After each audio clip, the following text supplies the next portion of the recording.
오늘 제목은 지혜로운 사람. 예수님께서 하신 말씀대로 지혜로운 사람이라는 제목으로 은혜를 받고자 합니다.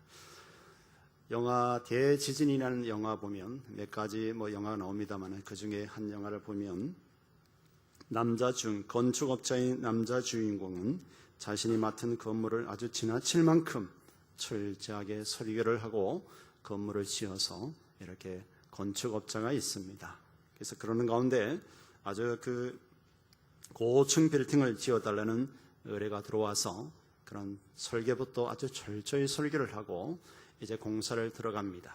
공사를 들어가서 기초를 튼튼히 세우고 아주 철저한 재료와 아주 완벽하게 건물을 짓다 보니까 경비도 많이 더 들어가고 날짜도 지연이 됩니다.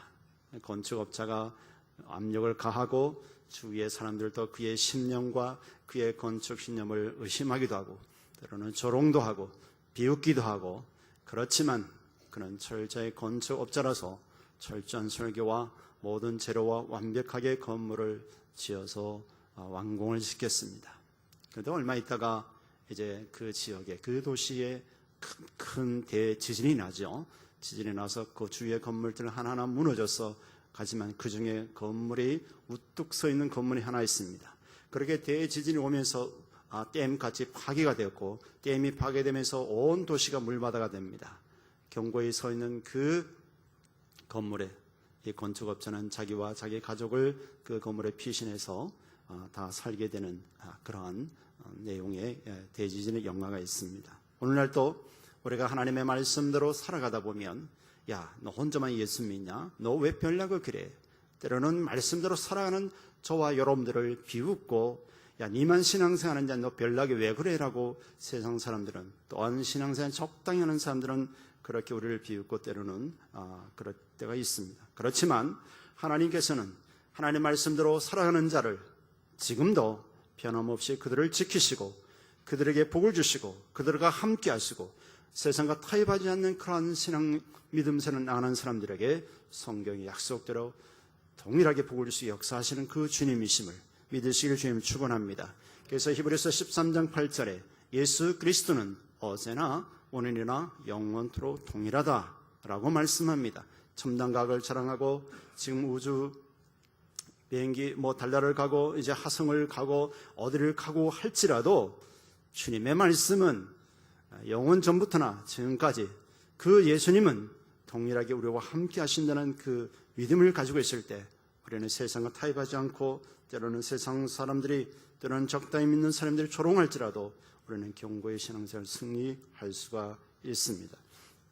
오늘 본문의 말씀 보면 예수님께서 반석 위에 집을 지은 사람은 지혜로운 사람이고 모래 위에 집을 지은 사람은 어리석은 사람이다 라고 말씀합니다. 어떤 사람이 반석 위에 집을 지은 사람입니까? 주님의 말씀. 오늘 나의 이 말을 듣고 행하는 자는, 그러면 나의 이 말이 무슨 말이냐는 거죠. 마태복음 6장 7장 오늘 본문에까지 하시는 말씀이 뭐냐면, 하나님의 백성인 천국 시민권자로서의 새 생활에 대해서 12가지를 말씀하고 계세요. 그 말씀을 듣고 행하는 자는 반석 위에 지은 지혜로운 사람이고, 그 주님이 하시는 말씀대로 서지 않고 집을 짓는 사람은 모래 위에 지은 어리석은 사람과 같다라고 예수님께서 말씀하시죠. 그런데 반석 위에 지은 집은 비가 오고 창수가 났고, 창수라는 것은 물이 흘러 넘침을 말합니다. 홍수가 나서 아무리 차고 넘쳐도 반석 위에 지은 집은 파손이 없지요. 그것을 말씀하고, 그 다음에요, 모래 위에 지은 집은 비가 오고 창수나 바람이 불 때 모래 위에 집은 넘어지고 쓰러지죠. 그러면서 이것은 결국은 뭐냐면 예수님이 재림 때를 가리키는 겁니다. 재림 때가 되면 말씀의 경고에 섰는 사람은 그 믿음이 파산되지 않고 승리할 것이고, 그러나 말씀에 서지 않고 자기 감정과 외식과 형식적인 그리스도인들은 결국 믿음이 파손될 것을 말씀해 주고 있습니다. 그래서 오늘 6장부터 이렇게 7장의 전체를 보면 예수님은 당시의 종교인들이, 바리새인들, 그래서 사두개인들, 종교 지도자들이 굉장히 그 형식적인 종교 생활에 치우쳐져 있고 남에게 보이는 기도 생활, 남에게 보이는 신앙 생활, 그리고 하나님의 영광보다 자기 자랑을 일삼고 자기 허물을 보지 않고 남을 판단하고 말씀을 따라가지 않고 자기 생각대로 하는 그런 사람들, 또 신학을 공부하고 그런 과정을 거쳤지만 거짓 선지자가 있고 교회를 다니지만 거짓 추종자가 있다라는 것을 말씀하면서 이것을 바로잡지 않으면 또 삶의 우선순위도 말씀하죠. 마태복음 6장 33절에 너희는 먼저 그의 나라와 그 의를 구하라. 그리하면 이 모든 것을 더하시라고 말씀하면서 그 앞전에 그러죠. 너희의 염려는 모든 것을 주께 맡겨버리라. 먹고 마시는 데 집중하지 말고 삶의 우선순위를 정할 때 하나님은 예수님은 우리 보고 반석 위에 지은 집처럼 너희는 지혜로운 사람이다라고 말씀해 주고 있습니다. 당시에 바리새인들과 이 유대인들은요, 남에게 구제를 할 때 좀 이렇게 굉장히 사람들에게 가시를 하고 굉장히 많이 공격을 하면서 했어요. 그러다 보니까 받는 사람도 좀 때는 자존심도 상하고 말이죠. 그러나 그것은 하나님이 기뻐하는 것이 아니라 은밀한 중에 해라. 오른손이 하는 거 왼손이 모르게 하라 라고 6장의 2절에서 4절 은밀한 구제할 것을 말씀합니다. 비록 우리가 주의 선한 일을 하고 누구를 대학을 등록금을 대주고 누구를 병원비를 대주고 누구의 어려운 사람을 우리가 전세 자금을 후원해주고 집을 사주고 이렇게 큰 일을 할지라도 목사는 몰라도 위에 계신 누구는 아십니까? 하나님은 아신다 이거예요. 그래서 하나님이 갚으신다라고 4절에 말씀합니다. 할렐루야. 하나님이 갚으시면 됐죠. 이 목사가 갚을 수 있겠습니까? 여러분이 갚아주겠습니까? 하나님 보시고 하나님 갚으신다는 것을 그러한 믿음을 가지고 구제를 해라는 거죠. 그래 받는 분도 기분 좋고 그리고 또 받은 사람이 또 은혜 받아서 나중에 또 다른 어려운 사람에게 도와주는 것이 그리스도의 사랑이 아니겠습니까? 제가 우리 친척 조카 하나가 지금 재수하면서 저희 집에 와서 밤에 잠만 자고 낮에 학원 가서 공부하고 있습니다. 그 아버지도 목사인데 와서 월 30만 원 주니 생활비 주니 다 그만둬라. 나도 어려울 때 많은 도움을 준 사람들이 있다.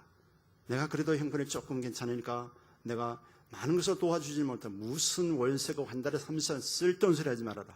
너도 말이야 우리 그 조카 보고 너도 어려울 때 도움 받았으면 나에게 갚으려 하지 말고 너의 형편이 괜찮을 때 너희가 어려운 사람을 도와줘라. 이것이 하나님의 사랑이고 이것이 그리스도의 사랑이다. 할렐루야. 이렇게 되시기를 주님은 축원합니다. 그 사람에게 갚으려 하지 말고 그 사람이 어려우면 내가 도움 받을 때 그 사람의 도움 받을 보다 그 사람이 나보다 더 형편 얻으면 그 사람을 도와줘야 되겠지만 그러나 그 사람도 살만해. 꼭 그 사람의 갚으라는 거 아니에요. 우리가 어려움을 당하는 사람들에게 베풀어주고 구제하는 것이 이것이 그리스도의 사랑인 것입니다. 저도 고학을 하고 어렵고 힘들 때 먹지 못해서 공부만 하니까 머리가 막 지근지근 아프고 힘들 때 있었어요. 그래서 순복음 다니는 그 집사님들하고 밑에 건설하는 집사님이 나보고 그러는 거예요. 우리 조카가 그 대원인데 대원인 삼촌 어렵고 힘들면 자기에게 돈을 좀 달라고 얘기하래. 그러면 주겠대. 얼마나 감사합니까? 근데 솔직히 달라 소리가 나옵니까? 용기가 안 나더라고요. 그래서 제가 이렇게 말씀을 드렸어요. 건찰님 그러지 마시고 형편이 되면 그냥 정기적으로 얼마 주시면 아주 이상한 남자죠. 당당하죠. 주시면 제가 나중에 형편이 괜찮을 때 또 어려운 사람들을 제가 돕겠습니다. 그랬더니 그 좋은 방법이다 그러면서 그분도 남편이 보험회사 다니면서 그렇게 돈 많이 버는 분이 아니에요. 지금은 전사님 되셨어요. 남편이 목사님 되셨을 거예요. 되셨는데 그러더라. 그 정기적으로 한 달에 얼마씩 줬어요. 그분에게 받은 것이 지금은 말하면 300~400만 원 값어치가 돼요. 그때 한 40만 원 정도 지금 85년과 60년 그렇게 한 40만 원 정도면 지금 한 400만 원 또는 돈 되거든요. 그래서 그분이 때는 돼지고기 사줘서 고기를 볶아주고 이러니까 먹으니까 머리가 막 아프는 게 머리도 안 아프고요. 건강해지더라고. 공부하는 우리 학생들은 잘 먹어야 되겠다라는 생각을 그때 체험을 한 적이 있습니다. 어렵고 힘들 때 그렇게 도움을 받았는 저는 오늘 이 목사의 지금 이 시간까지 오는 것은 많은 장로님들, 권사님, 집사님, 사랑하는 성도들의 사랑과 기도와 그런 은혜 속에 또 하나님 은혜 속에 저는 여기 섰다 가지 저는 내 혼자 잘렸다고 말한 한 번도 한 적이 없어요. 하나님의 은혜로 된 거예요. 그러니 사랑의 빚진 자라서 하나님이 주어진 건강과 재능과 무엇을 가지고 섬기지 않을 수가 없어요. 제 자랑하는 것이 아닙니다. 우리 모두가 그렇게 해야만이 진정한 구제고 사랑이라는 것을 주님이 오늘 말씀하는 겁니다. 하나님이 주신 것 찌꼬리만치 하면서 공기저 떠벌리지 말고 은밀하게 구제하면 하나님이 갚으신다라고 예수님이 말씀합니다. 그러면서 당시의 사람들은요, 굉장히 하루에 이틀씩 금식하면서, 바리새인들은요 이틀씩 금식하면서 하나님 앞에 기도하는 열성당원이었어요. 그런데 문제는 금식하면서 막 인상을 벅벅 쓰고 힘든 척하고 막 그러면서 금식을 했거든요. 그렇게 하지 말아라. 기도도 막 동네 길에 서서 막 두 손 들고 기도하고 그런 모습을 보여주고 이러면서 하는 것을 주님이 말씀하기를 집에 들어가서 골방에서 기도해. 하나님은 다 듣고 계셔. 하나님 그 기도 들으신다라고 말씀을 이제 마태복음 6장 5절에서 8절에 말씀합니다. 그리고 금식할 때도 마태복음 6장 16절 18절 너무 슬픈 그렇게 하지 말고 해라. 그럼 하나님이 그 기도, 그 금식하면서 죽어가는 영혼들을 위해서 기도하고 그 어려운 사람을 위해서 금식 기도하고 하나님이 너 기도 들으시니 하나님이 갚으신다라고 말씀합니다. 오늘날 사람들은 너무 부유하게 살기 때문에 기도를 잘 안 해요. 여러분들도 편안해졌기 때문에, 내가 경제적으로 편안해졌기 때문에 기도 안 한다면 우리가 영적인 수준이 낮은 것을 아셔야 돼요. 우리 지금 참으로 한 영혼 군들 건져내기 위해서, 전도하기 위해서 밤을 새면서 새벽 기도하면서 철학 기도하면서 작전 기도하면서 기도하는 믿음의 사람들이 얼마나 많은지를 모릅니다. 그런 사람들 때문에 한국교회가 지금도 부흥하고 있고, 지금도 부흥하는 교회는 부흥하고 있습니다. 그러나 잠자는 교회는 부흥하지 않습니다. 침체합니다. 네. 지난번에 집회 왔던 그 사모님, 그 아들도 목사인데 미국에 유학하면서 전도사 생활을 할 때 이 얘기도 한번 했습니다만은, 중고등 학생들 보고 기도에 대해서 가르쳤습니다. 어려우면 여러분 기도하십시오. 없으면 기도하십시오 했더니, 전도사님 왜 기도해요? 우리 엄마 아빠가 다 채워주는데 뭘 기도를 해요. 네. 부모가 다 해주니까 기도할 필요 없다. 여러분들도 자녀들에게 너무 풍요롭게 주는 것도 때로는 기도하는 것을 방해할 수 있고, 또 우리가 너무 부유하게 해놓으면 하나님의 도움 없이도 살 수 없다는 착각 속에 살아난 아이들이 기도하지 않습니다. 그래서 제가 전도사 때 우리 교회 섬기면서 자녀들 삶의 터전에 한번 일을 데려가서 아버지가 하는 현장을 보여주고 이러면 참 좋겠다고 말씀을 드렸더니, 우리 최경식 집사님이 아들을 태워가지고 전국적으로 돌아다니면서 아버지가 현장에 일하는 것을 둘러보고는 아들이, 아버지 앞으로 내가 잘 살겠습니다, 그런 이야기를 들은 적이 있습니다. 강명이 있을 때도 초등학생 아이를 데리고 아버지가 일하는 현장에 데려가서 아버지 일하는 것을 보여주고, 그 아버지가 힘들게 기계에 돌리면서 쉬지 못하고 감시 카메라를 보고 이 사장이 지켜보는 가운데서 현장에 일하고 있는 그 아버지의 모습을 보고 아이가 생각이 달라졌다는 그런 이야기 접한 적이 있습니다. 우리가 때로는 아쉽고 없으면 금식기도 하지 않습니다. 적정기도 하지 않습니다. 우리가 차원 높게 죽어가는 영혼들을 향해서, 교회를 향하여, 이민족을 향하여, 세계 열방을 위해서 우리 수준 높게 기도의 폭을 넓혀가고 깊게 해서 기도할 것을 주님은 말씀하시는 것입니다. 그러시면서 여러분 그 마태복음 6장 19절에서 21절 24절까지의 말씀을 보면, 너희를 위하여 하늘에 보물을 쌓아두라. 당시에 많은 사람들이 하나님 복을 받아서 자기 자신만을 위해서 살기는, 자기만을 위해 물질을 쌓아놓고 살아가는 것을 보고 예수님께서 하시는 말씀이거든요. 여기 말씀을 잘 보면요, 너희를 위하여 하늘에 보물을 쌓아두라 그럽니다. 우리가 교회에 헌금하고 선교하고 하면 하나님을 위하여 산다 그러잖아요. 그러나 예수님은 그렇게 말씀하지 않습니다. 너희를 위하여서 보물을 하늘에 쌓아두래. 다시 말해서 이것은 너희를 위하여서 쌓는 것은 다시금 너에게 복으로 돌아간다는 것을 말씀하는 겁니다. 내가 주님 앞에 헌신되고 재물이 모은 간에 이것은 너에게 복으로 돌아간다 해서 너희를 위하여 보물을 하늘에 쌓아두라. 거기는 도둑놈도 들지도 못하고 녹도 슬지 않는, 당시에 이제 주화가 이제 녹 쓰는 그런 돈이었나 봐요. 녹도 슬지 않는다. 그러시면서 그런 말씀합니다. 그러나 이 땅에 쌓아두면 도둑놈도 들고 녹도 쓴다. 그러면서 이 땅에 재물을 쌓아두는 자는 이 땅에 마음이 집중되어 있고 하늘에 재물을 쌓아두는 자는 하늘에 마음이 집중되어 있다라는 것을 말씀합니다. 내 보물이 있는 곳에 내 마음이 있다라고 말씀합니다. 우리가 하나님의 나라를 위해서 삶을 드릴 때에 우리의 생각이 하나님 나라에 있기 때문에 하나님이 그것을 갚으시고 채우신다는 것을 주님은 말씀하고 있습니다. 그런데 마태복음 6장 이제 25절에서 34절에 보면 예수님께서 염려하지 말아요. 먹고 사는 문제 가지고 염려하지 말라는 겁니다. 하나님의 자녀가 되었으면 이제 삶의 우선순위를 바로 정하라는 거죠. 당시에 구약과 신약 사이에 공백기간이, 영적인 침체기간이 있어서 사람들은 하나님을 민다하면서도 너무 먹는 게 먹고 마시고 집지는 것에 집중되어 있었죠. 그래서 예수님께서는 그들에게 삶의 우선순위를 바꾸라. 먼저 그의 나라와 그를 구할 때 먹고 마시는 너희들의 의식주의 문제를 다 더해 주겠다라고 주님이 그렇게 말씀해 주고 있습니다. 여러분 어떻습니까? 삶의 우선순위가 분명히 정해지셨는지요? 하나님 말씀이 우선이고 하나님의 영광이 우선이고 그렇게 창조된 저와 여러분들이잖아요. 하나님의 영광으로 창조되었잖아요. 하나님의 영광을 먼저 우선순위를 두고 살아가야 된다는 것을 말씀하는 겁니다. 때로 우리가 헌신되어진다 그러면 먹고 마시는 문제 때문에 하나님 감동하도 하나님이 세운다 해도 그것 때문에 하지 못하는 그런 경우가 있는데 우선순위가 바뀐 거거든요. 아무리 내가 세상에도 주일은 하나님께 예배하는 날이기 때문에 하나님이 주어진 직분을 얼마든지 감당할 수가 있습니다. 우선순위를 정하고 살 것을 예수님께서 말씀하면서 원어에 보면 어떤 분이 설교도 했지만 염려는 두 가지 마음을 갈라놓는 것, 마음을 갈라놓는 것이 염려다라고 말씀합니다. 그러면서 하시는 말씀이 오늘 내일 일은 내일 염려하라 말씀하고 있죠.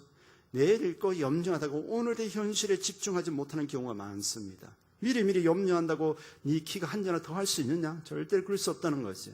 염려하지 말고 하나님의 말씀 우선순위를 두고 살아가면 하나님께서는 우리가 염려하는 것까지도 더해 주시겠다라고 예수님께서 말씀해 주고 있습니다. 그러한 자가 자기의 집을 반석 위에 주초를 두는 자다. 그러한 자가 지혜로운 자다라고 말씀합니다. 그리고 우리가 공동체 속에서 대인관계 속에서 주님이 또 말씀하기를 남을 비판하지 말아라. 네가 비판한 것으로 네가 비판을 받게 된다라고 말씀하는 것이죠. 여러분 사복음서 성경 읽어보면 예수님께서 함부로 남을 정죄하고 판단한 적이 없어요.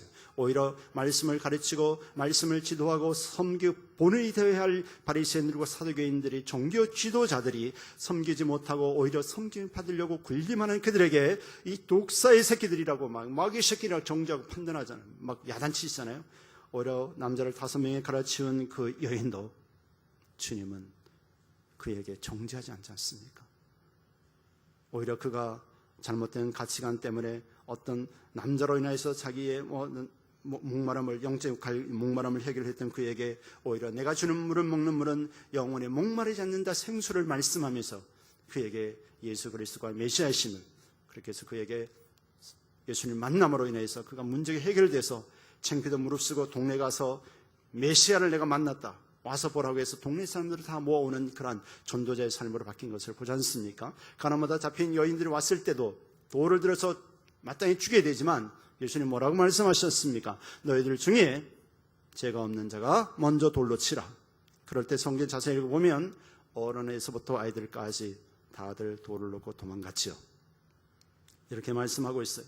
예수님은 비판하기 전에 남을 정죄하기 전에 그 사람을 먼저 살려놓고 38년 된 병자도 낮에 고침을 받고 성전에 있을 때 그랬잖아요. 성전을 만났을 때 한마디 하시죠. 다시금 너희의 죄가 더 중한 병을 가지 않도록 조심하라.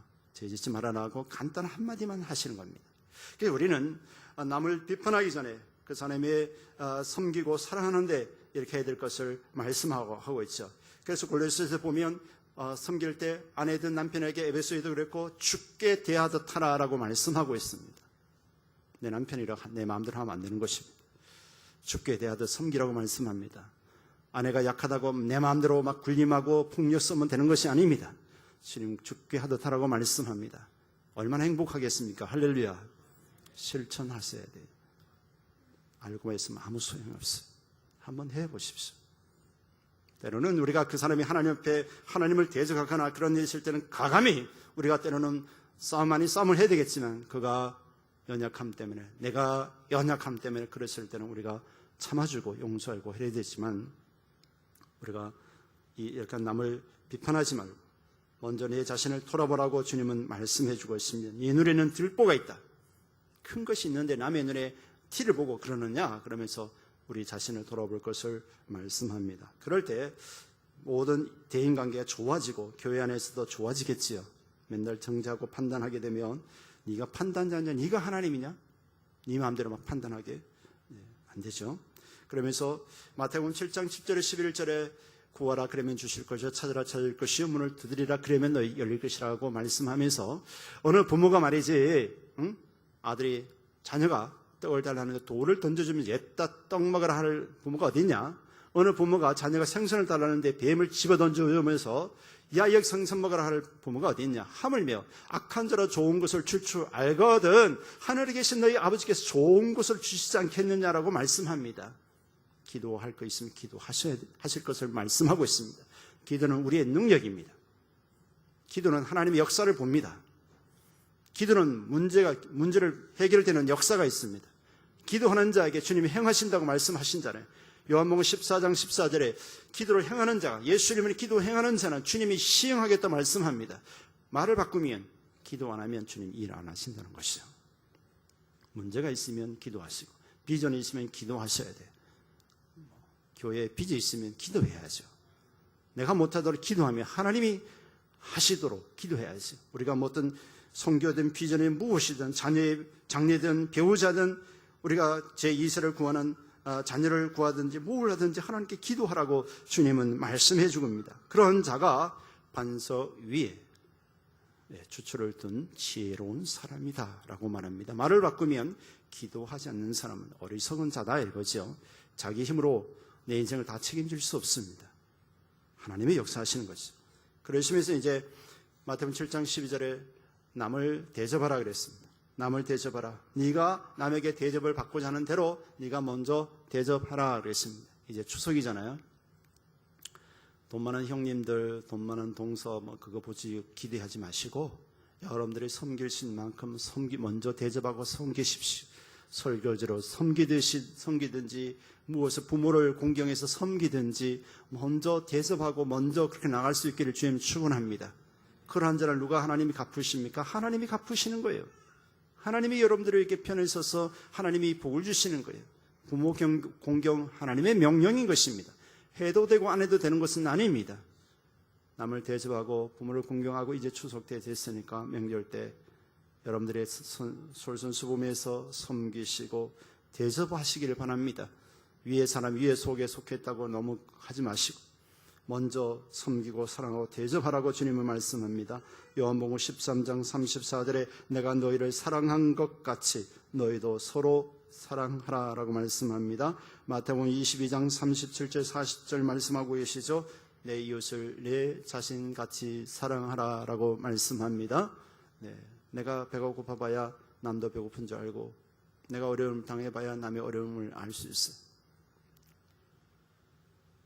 내가 이제 암을 경험한 사람들은 또 암을 또 이렇게 당한 사람들을 더 긍휼히 여기고 그런 마음을 갖고 있더라고요. 저희 누님도 이제 직경암 3기 수술하고 서울 삼성병원에서 지금 회복 중에 있습니다만은 이것을 통해서 누님은 그러더라고요. 이제는 암 환자들을 더 긍휼히 여기시는 마음이 생겼다고. 그전에는 그냥 그리스도를 사랑했지만 직접 본인을 체험하고 는 굉장히 그런 환자들을 생각하는 마음이 달라졌다, 그런 신앙 고백을 했습니다. 남을 잘 섬기고 사랑할 줄 아는 사람만이 또 잘 전도도 할 수 있어요. 남에게 가서 쉽게 말 한마디 하지 못하는 사람이 전도할 수 있겠어요? 전도 못하는 겁니다. 먼저 가서 인사하고 먼저 대접하고 먼저 나눠줄 줄 알고 이런 분들이 대인관계가 좋아져서 전도도 되는 것이지, 아니 한 건물에 살면서도 인사하고 그냥 계단에 그냥 묵묵히 지나가고 한 엘리베이터 타고 있어도 그냥 인사도 안 하고 그냥 모르쇠로 그냥 엘리베이터 오르락내린다면 전도 되겠어요? 저 사람이 교인인지 강도인지 알게 뭐예요? 모르는 것이다. 먼저 인사하고 저는 우리교회 아무개 누구입니다. 그렇게 인사하고 기회가 되면 조금 시간이 지나서 혹시 교회 다니십니까? 저하고 우리 교회 가실래요? 예수 믿으실래요? 반응이 아주 싸늘하면 좀 더 기도해야 되겠지만 그렇지 않으면 계속해서 시간 되면 이번 주 같이 교회 가실래요? 이런 식으로 계속 하다 보면 그렇게 기도하다 보면 성령께서 그 마음을 감동시키고 나도 교회 따라가겠습니다. 나 좀 교회 들어가 주세요. 할렐루야. 자꾸 입술을 여셔야 돼. 입술을 열어서 복음을 전할 수 있기를 주님 축원합니다. 남을 잘 대접하는 사람이 잘 전도할 수도 있어요. 여러분 그 전도왕들을 가만히 보면 그분들을 위해서 밤을 새서 기도도 하지만 처음에 먼저 인사하고 먼저 작은 것을 사탕을 준비해서 아이들에게 주면서 접촉점을 가지고 계속해서 그렇게 해서 많은 열매를 맺는 것을 볼 수가 있어요. 때로는 믿음 없는 사람들이 전도를 더 잘해요. 왜? 믿음 없는 분은 아주 세상 친구들이 너무 많기 때문에 굉장히 전도가 잘 돼. 오래된 분들은 다 세상 친구가 없어. 오래 전도하려면 개척하기가 되게 힘들어. 그런 경우가 있는데 그래도 적극적으로 남을 섬기고 대접하며 관심을 가지면 주님이 예배드리는 사람을 만나고 전도할 수 있도록 하나님이 인도하시는 것입니다.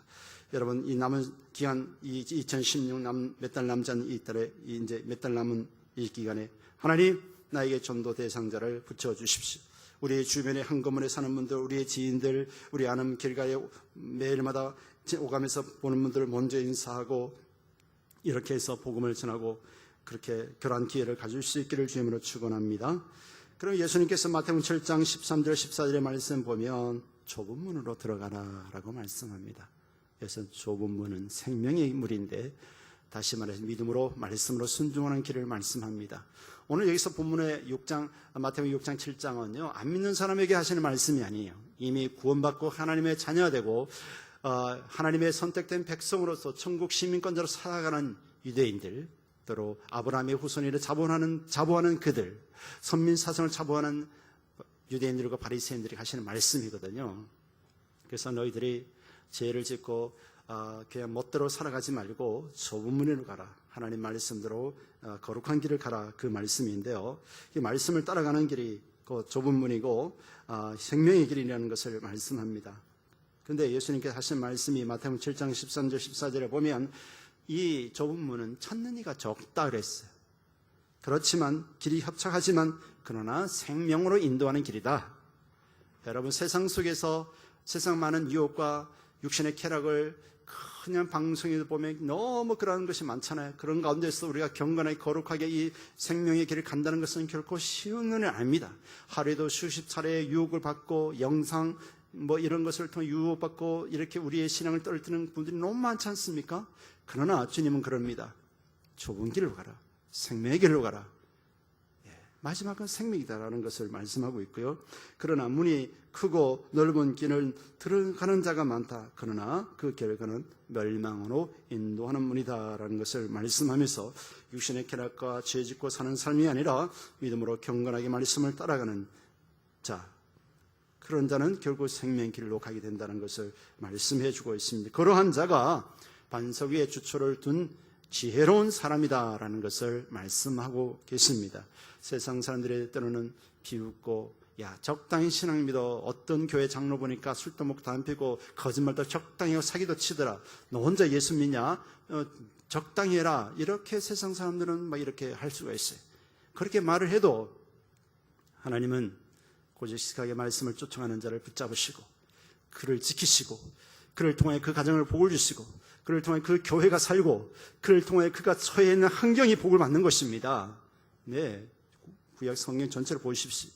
하나님께 적당하고 사람 눈치만 봤던 사울왕은 결국 비참하게 죽지 않습니까? 그러나 하나님 말씀이라 그러면 사상결단하고 회개하고 말씀이라 그러면 타협하지 않는 다윗 보십시오. 비록 실수했지만 철저히 회개하고 하나님 바로 서니까 그를 통하여 국가가 40년 동안 태평성대를 누렸다고 성경은 기록하고 있습니다. 한 사람 때문에 한 국가가 복을 받는 것입니다. 여러분 한 사람 때문에 여러분 가정이 복을 받고 여러분 한 사람 때문에 여러분 기업이 복을 받는 것입니다. 여러분 한 사람 때문에 여러분 처인 환경이 복을 받는 것입니다. 이것이 영적 원리고 영적 법칙인 것입니다. 그래서 주님이 말씀하는 거죠. 반석 위에 집을 세워라. 결국 반석은 예수 그리스도잖아요. 예수 그리스도 안에. 네. 에베소서 1장에 보면 그리스도 안에 하늘의 신령한 복이 있고 그리스도 안에 구원이 있고 그리스도 안에 제사함이 있고 그리스도 안에 계속적으로 그리스도 안에서 예수 안에서 계속적으로 에베소 1장마다 10번 이상 나옵니다. 우리의 주초를 그리스도에게 세우고 그리스도의 중심으로 살아가는 자에게 생명의 길이고 영광의 길이다. 그런 자가 지혜로운 자다라고 말씀합니다. 그러시면서 예수님께서도 이런 말씀하세요. 좀 당시에 거짓 선지자가 많이 있었나 봐요. 지금도 있죠. 저도 목사입니다만은 하나님 말씀에 거짓 목사처럼 삶에 열매 없는 그런 목회자들도 있습니다. 오늘 주님 말씀하기를 좋은 열매는 나쁜 열매를, 좋은 열매는 좋은 열매를, 좋은 나무는 좋은 열매를 맺고 나쁜 나무는 나쁜 열매를 맺는다 그러시면서 쉽게 말해서 너희들의 영적으로 한 산을 보고 눈이 열리지 않아도 그 거짓 선지자, 거짓 추정자는 너희들이 스스로 알 수 있다. 뭘 보고? 열매를 보고 알 수 있다는 거예요. 그 사람의 삶을 보고 진짜 목사인가 가짜 목사인가 알 수 있다는 거죠. 당시에 거짓 선지자, 선지자라고 하면서 자기의 욕심 다지 겉으로는 양의 탈을 썼지만 속에는 이리 같은 그런 자가 있다라고 주님이 마태복음 7장 15절에서 20절에 말씀합니다. 겉은 양이지만 속에는 일이다라고 말씀하고 있죠. 그러한 자를 삼가라는 말씀은 경계하고 따르지 말라는 소리지요. 오늘날 많은 교회들이 있습니다. 그래서 그런 소수의 사람들이, 거짓 사역자들이 겉은 거룩한 척 하지만 말씀대로 서지 않고 그러다 보면 때로는 죄를 짓고 그러죠. 며칠 전에도 지난 총회견에도 보면 유수를 못 받는데 어떤 목사가 17년 전에 교인들과 그런 7계명을 보내서 유수인하고 아주 보면 나 안 그래도 전도 안 되는데 그런 걸 나오면 나 막 울고 싶어요. 진짜 울고 싶어요. 진짜 울고 싶어요. 가서 한번 패주고 싶어요. 주님은 그러시는 겁니다. 그런 자에게서 삼가라, 떠나라는 것이죠. 떠나라. 너도 같이 죽는다는 거죠. 거짓 선자를 열매를 통해서 너는 분별할 줄 안다. 네가 영적인 열매가 안 열려도 알 수 있다는 거, 열매를 통해서 알 수 있다는 것이. 그 다음에 거짓 추종자를 말씀합니다. 주의여 주의하는 자마다. 7장 21절 23절에 말씀하는데 그가 아무리 귀신을 쫓아내고 뭘 했을지라도 하나님의 뜻대로 하지 않는 것은 거짓 추종자다라고 말씀합니다. 다시 말해서 교회 일을 해도 무엇을 해도 하나님의 뜻대로 하나님 기뻐하는 대로 해야 된다. 그런 자가 진정한 사역자라는 걸 말씀하고 있죠. 기도하면서 할 때에 하나님 뜻을 알 수 있잖아요. 기도하지 않고 세상적으로 그냥 하면 화려한 그런 여러 가지 시스템이 있지만 그것이 구원 주는 게 아니고 그것이 하나님 뜻을 행하는 건 아닙니다. 그렇다고 좋은 프로그램을 정지하는 건 아니에요. 우리가 그래서 거짓 추종자, 하나님 뜻대로 행하지 않고 자기들의 열심만 가져오는 자들을 말씀하면서 내 뜻대로 하지 말고 하나님 뜻대로 행하는 자가 진정한 자다라는 것을 예수님께서 말씀해 주고 있습니다. 말씀을 지켜 순종하는 사람은요, 하나님이 책임지시고 하나님이 복을 주시게 되어 있습니다. 잠언 3장 6절에 너는 범사에 하나님을 인정하라. 그리하면 이 길을 지도하시리라 말씀합니다. 하나님을 인정하는 것. 어떠세요?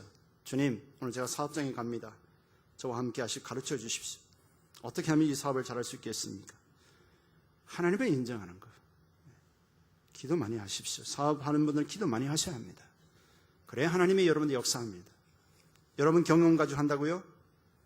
한순간에 날아갈 수 있습니다. 이건 제가 악담이 하는 게 아닙니다. 하나님이 보장하셔야죠. 하나님이 길을 지도하신다 그랬어요. 지도하신다 그랬어요. 때로는 이 길이 가는 길이 아니라면 때로는 하나님이 막으시기도 합니다. 막으시고 앞으로 10년 후에 그것이 그 직업이 안 될 것 같은 하나님 미리 계속 막으시는데 계속 고집부려 나가면 안 되잖아요. 기도할 때 성령께서 자꾸 막으시면 가지 말아야 됩니다. 빨리 돌아서서 새로운 길을 선택하고 하나님의 인도함을 받아야 되겠죠. 그래서 내 길을, 네 사업을 지도하겠다. 너의 경영을 지도하겠다는 거죠. 할렐루야. 그래서 사업을 한 번 더 기도 많이 하시는 거야. 직장 다니도 기도 많이 하셔야지. 왜? 내가 다니는 직장이 사업 회장님이 잘못되어서 망해버리면, 내 직장 잃어버리면, 지금 직장 구하기 얼마나 힘들어요? 석박사 나오다 대학교 교수를 못 가고 너무 힘든 사람 많잖아요. 정교수 안 되면 그냥 박사학위 받아도 힘들게 살아가는 이 시대잖아요. 하나님의 인도함을 받을 때, 내 직장도 하나님이 복을 주셔야 돼. 나 때문에 하나님, 내가 기도하면 나 때문에 이 직장을 복을 주시는 거예요. 요한계시록 22장 12절에 보라 내가 속히 오리니 내가 줄 상이 내게 있어 각 사람에게 그에게 행한 대로 갚아주리라 말씀합니다. 내가 말씀에 순종하면 그 순간 순종한 대로, 믿음대로 살아간 대로 하나님이 갚아주시겠대요. 누가복음 8장 8절에 15절에 더러는 좋은 땅이 떨어짐에, 말씀이 떨어집니다. 우리의 마음속에 떨어지죠. 100배의 결실하였다. 좋은 땅이 있다는 것은 착하고 좋은 마음으로 말씀을 듣고 그 말씀을 지키어 인내로 결신하는 자다 그랬어요. 여러분, 말씀을 듣고 지키고 인내한다는 게 쉽지 않아요. 여러분 11조 안 하는 사람이 11조 하기가 쉽지 않습니다. 저도요 한 1년 이상 고민하다가 11조 했다고요. 청년 때 일하면서 월급 타가지고. 쉽지 않아요. 내 삶 속에 물질이 주인되었던, 물질이 나의 주인되었던 그걸 가지고 11조 한다는 게 쉽지 않아요. 그래서 말씀을 듣고 지키고 순종하고 인내로 하나님 복을 줄 때까지 기다림이 결코 쉽지 않다고요. 그러나 누가 보증합니까? 하나님이 보증한 거기 때문에 결단하고 나면 그때부터 하나님이 나갈 것을 착착 막아주시고 헛돈 나갈 막으시고 오히려 11조 드려도 그때보다 드리기 전보다도 더 하나님 풍성하게 인도하심을 저는 체험했습니다. 하나님이 그렇게 하셔요. 그렇지 않으면 우리가 뭐 골비 있습니까? 11조 하게. 저 안 합니다. 저도 계산이 빠른 사람입니다. 안 합니다. 한 번도 하나님이 그것 때문에 어려움 당한 적이 한 번도 없습니다. 여러분들도 말씀 듣고 좋은 마음으로 받아들여서 말씀 지켜서 인내하여 결실하시기를 30배, 60배, 성경 말씀대로 100배, 내 말이 아니라 예수님이 하신 말씀대로 그렇게 누려서 우리 교회 교인들 중에서도 큰 기업가가 나와서 이 민족을 살리고 세계에 또 움직일 수 있는, 지금은 이 경제가 경제 정쟁이잖아요. 여러분, 국가의 몇 사람이 경제를 움직이잖아요. 세계도 마찬가지고 이게 아주 치열하게 싸움 벌어지고 있어요. 여러분, 지금 무기 전쟁이 아닙니다. EU 지금 탈퇴하고 있는 다 돈 문제, 경제적 문제거든요. 우리가 그런 것을 보면요, 철저히 말씀대로 서지 아니하면 힘들어져요. 하나님이 경제를 보장해 주셔야 돼요. 하나님 방법대로 되면 하나님이 하시는 거예요. 이런 믿음 없으면 결국은 머리 위에 짓진 것처럼 어리석은 자처럼 어느 순간 내 힘만 믿고 내 의지만 나갈 때는 무너진다는 것을 주님이 말씀하시는 거예요.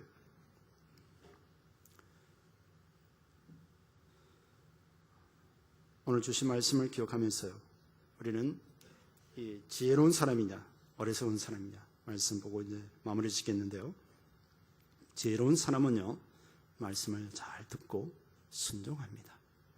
오늘 본문의 말씀 보면 예수님이 안 믿는 자하고 말씀하는 거 아니에요. 똑같이 하나님 말씀 듣고 내려왔던 선민 사상에 물들어 있는, 선민 사상에 아브라함의 후손에 자부하는 이 유대인들에게, 바리새인들에게 하신 말씀들이거든요. 그들이 똑같이 말씀 듣고 누구는 순종하고 누구는 순종 안 하고 자기 감정대로 살아가는 사람들, 순종하는 사람은 지혜로운 사람이다. 자기가 자기 지혜하지 않고 자기의 경험, 현재 환경을 생각하지 않고 하나님의 말씀에 순종하는 자가 지혜로운 사람이다. 또 하나님의 약속의 말씀 붙잡고 하나님 뜻대로 살아가는 자가 지혜로운 사람이다. 또 지혜로운 사람은 하나님과 동행하고 하나님의 인도함을 받는 사람이 지혜로운 사람이다. 또 지혜로운 사람은 환난과 고통이 오면 원망하고 불평하고 주저앉아 좌절하고 있는 것이 아니라 하나님을 앞에 기도하고 하나님을 의지하는 자가 지혜로운 자다. 주님이 이걸 말씀하시는 거예요. 그러나 반대로 어리석은 사람은 하나님 말씀을 듣고 알고는 있지만 자기 생각, 자기 경험만 믿고 그냥 살아가는 겁니다. 주님은 이것을 갖다 어리석은 사람이다라고 말씀하고 있고요, 말씀대로 거룩하게 살기보다도 세상을 즐기며 육신의 쾌락을 쫓아 살아갑니다. 이건 어리석은 사람 말씀하고 있어요. 그렇다고 해서 우리는요, 주님이 우리에게 주신 하나님 주신 은혜 누리라는 것은 누리지 말라는 소리 아니에요. 여러분 말씀 오해하면 안 됩니다. 우리에게 주신 거 얼마든지 누립니다. 그러나 그 누림이 제로만 안 되면 주님 얼마든지 우리에게 복을 주신 것, 때로는 골프 칠 수도 있고요, 때로는 몇 억짜리 차 탈 수 있는 겁니다. 때로는 비행기 타고 VIP 갈 수 있는 것입니다. 그걸 가지고 정죄하는 건 아닙니다. 때로는 회장님이 회장급에 맞는 차를 타야 되고 회장급에 맞는 그런 것을 해야 되겠죠. 그러나 여기서 말하는 것은 말씀 없이 자기 욕심만을 위해서 살아가는 자가 어리석은 자다라고 말씀하는 것이죠. 하나님 뜻보다도 내 뜻을 앞세우는 자가 어리석은 사람이다. 하나님의 약속의 축복은 알지만 실천하지 않는 자가, 순종하지 않는 자가 어리석은 자다라고 말씀하고 있습니다. 기도합니다. 하나님,